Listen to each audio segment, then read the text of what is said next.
Good morning সকলকে। অনেক দিন পর আবার আরেকটা ব্লগ নিয়ে চলে আসলাম। আজকে রয়েছি আমি জার্মানিতে, বোনের কাছে এসেছি। বোনের ব্যালকনি থেকে চা খেতে খেতে এত সুন্দর একটা ভিউ, তাই ভাবলাম একটু রেকর্ড করি আর তোমাদের সাথে শেয়ার করি। তোমরা যারা আমার সাথে রয়েছো, আমার বন্ধুরা এতদিন ধরে রয়েছো, আমি রেগুলারলি ব্লগ দিই না, তাও তোমরা আমি যখন ব্লগ দিই দেখো, লাইক করো, কমেন্ট করো।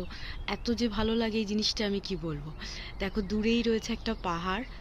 এত সুন্দর বাড়িটা, জার্মানিতে আমি আগেও এসেছি, তখন আমি ছিলাম যেই জায়গাটাতে, সেটা ওর ফ্ল্যাট ছিল। এখনও যেই বাড়িটা নিয়েছে, এত সুন্দর জায়গাটা, একটা ছোট্ট গ্রাম, খুব সুন্দর। দেখো ব্যালকনিটা কি সুন্দর, আরও সুন্দর করে সাজিয়েও রেখেছে।